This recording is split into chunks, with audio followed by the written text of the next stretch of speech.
In 1968, deep in the heart of a war-torn jungle, a young American soldier stepped onto foreign soil for the very first time. His name was Jack Donovan.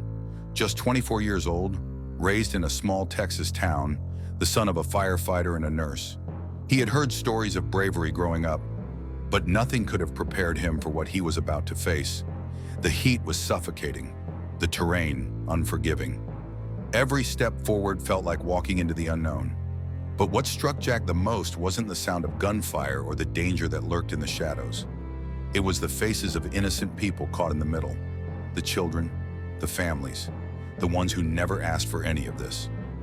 This is the story of what happened when one soldier saw more than just orders and strategy. When he looked past the uniform and the chaos and chose to act from the heart. A story about courage, sacrifice, and a moment of humanity that lit a spark in the darkest of places. Welcome to the channel. If you believe these stories should never be forgotten, join us. Subscribe now and turn on notifications to help keep every memory and every voice alive. Now, without further delay, let's get straight to the point. Jack Donovan was assigned to a tight-knit unit led by Sergeant Harold Green, a hardened veteran whose face seemed carved by years of combat. He didn't say much, but when he did, people listened. Green carried the weight of every mission on his shoulders, and his men respected him because he never asked for more than he was willing to give himself. Among Jack's closest companions were Luis Ortega, a lively Puerto Rican soldier who always found a way to sneak music into the silence, even if it was just humming a tune under his breath. And Tommy Hayes, a soft-spoken 19-year-old from Kansas, whose wide eyes showed he'd never seen a world beyond farm fields until now. At night, when the jungle finally grew quiet, the group would gather near a small fire, sharing whatever they had: cigarettes, stories, sometimes silence. These weren't strategic meetings or talks about politics. These were the moments that reminded them they were still human. They didn't fight for medals or recognition. They fought for each other.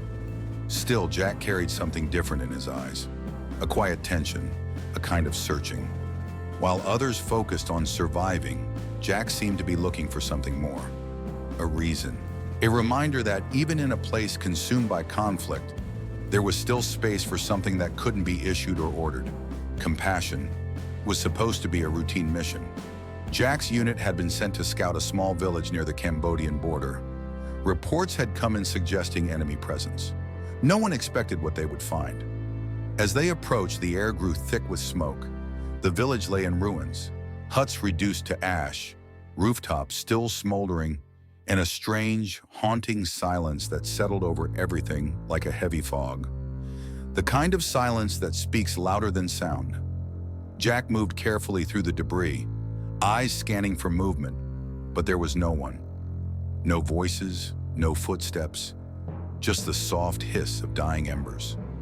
The rest of the team fanned out, checking for survivors or clues. Jack, however, felt something pull him in another direction.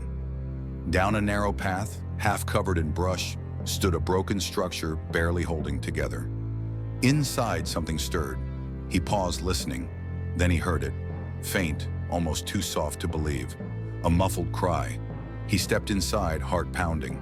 There, nestled in the corner beneath charred beams and dust, was a baby, covered in soot, wrapped in torn cloth, crying gently through cracked lips. For a moment, everything else disappeared. The war, the orders, the danger. All that remained was that tiny life, clinging to breath in the middle of devastation. Jack knelt down, hands shaking. He didn't know who the child belonged to or how long they'd been there, but he knew one thing with absolute clarity: he couldn't walk away. The rules were clear. No civilians were to be moved without direct approval from command. That was standard protocol. But as Jack knelt beside the small child lying in the ashes of a shattered hut, protocol was the last thing on his mind. The baby was barely conscious, his tiny body trembling from hunger, fear, and exhaustion. Jack radioed his commanding officer, Sergeant Green, hoping for clearance. The reply came quickly, cold and final. "You don't have permission to evacuate civilians. Stay with the patrol." Jack froze. The world around him seemed to blur.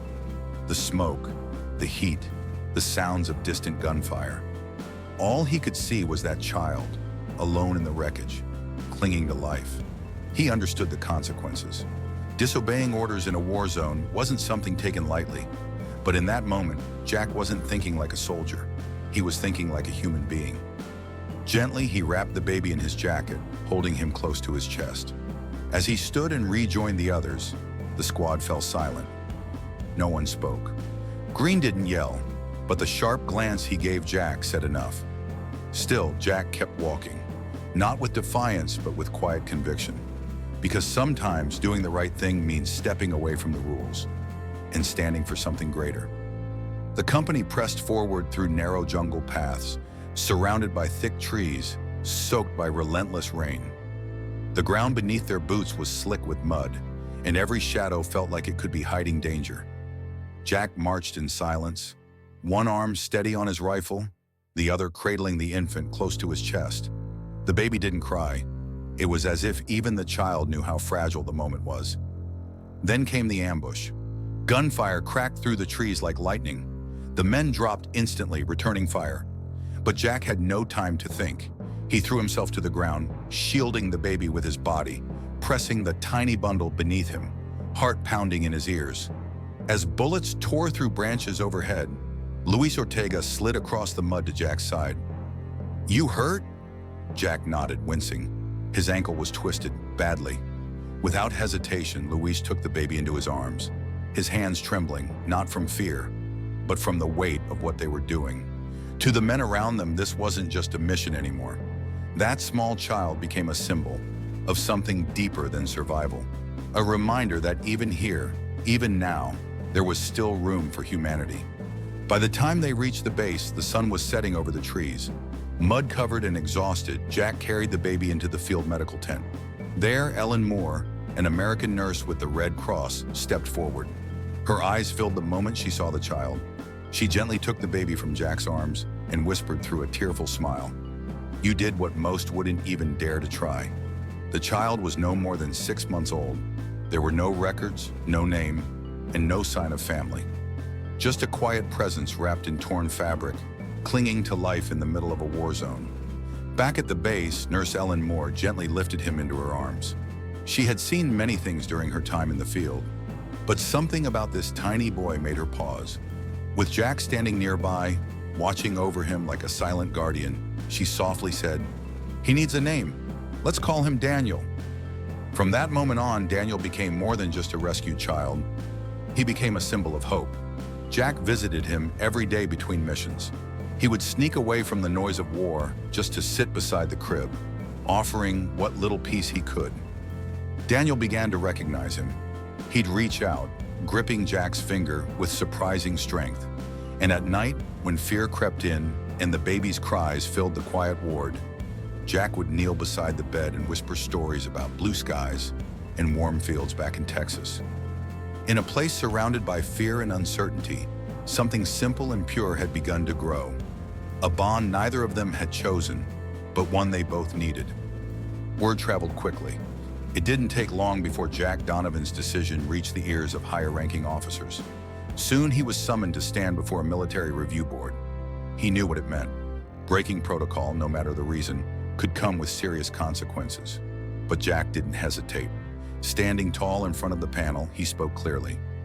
"I broke the rules to protect a life, and if I had to choose again, I would do the same." His words didn't echo with defiance, but with honesty, with conviction. There was no anger in his voice, just a quiet strength that made the room fall still. The response was divided. Some believed discipline had to come first. Others, especially those who had seen the human cost of war up close, understood that what Jack had done wasn't rebellion, it was compassion. Even the sector's commanding officer paused before speaking, then simply said, "Sometimes doing the right thing means standing alone." In the end, Jack received only a formal reprimand, no demotion, no court-martial. But among his fellow soldiers, that piece of paper meant nothing. To them, Jack had become something more than a soldier. He was a reminder that even in the middle of a war, someone could still choose to care. Someone could still remember what it meant to be human.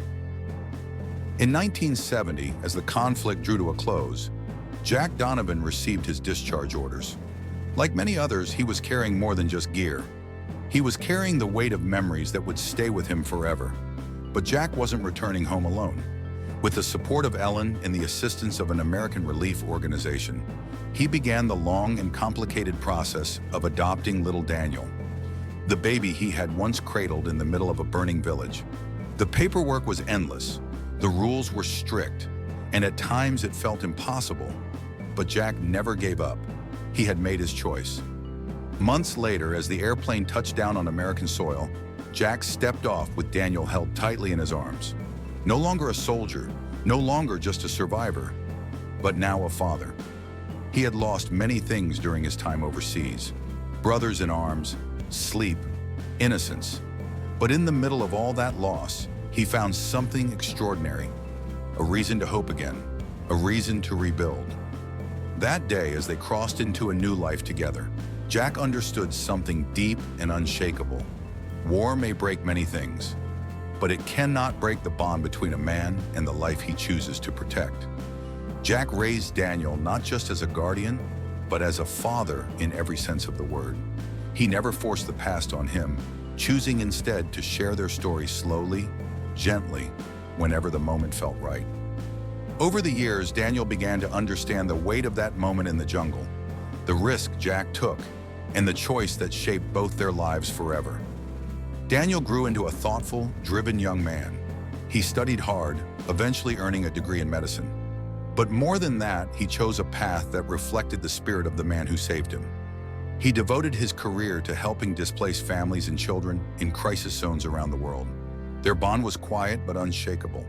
They didn't speak of the war often, but it was always there, unspoken, in the way they looked at each other, in the way they respected the silence. As Jack grew older, his steps slowed, his hair grayed, but he carried no regret. He had made peace with the past, not because he forgot it, but because he had turned it into something good. In his modest living room, there was only one photo that stood in a frame on the shelf, a black and white image worn by time. A young soldier, his uniform covered in mud, holding a tiny baby close to his chest, eyes focused, heart open. That photo said everything words never could. Decades after the war had ended, Daniel stood on a stage, facing a room full of strangers, doctors, students, veterans, families. People searching for meaning in a world that often feels lost. He held the microphone with steady hands and shared a story that few had ever heard. A soldier broke the rules to save my life. He could have looked away, but he didn't.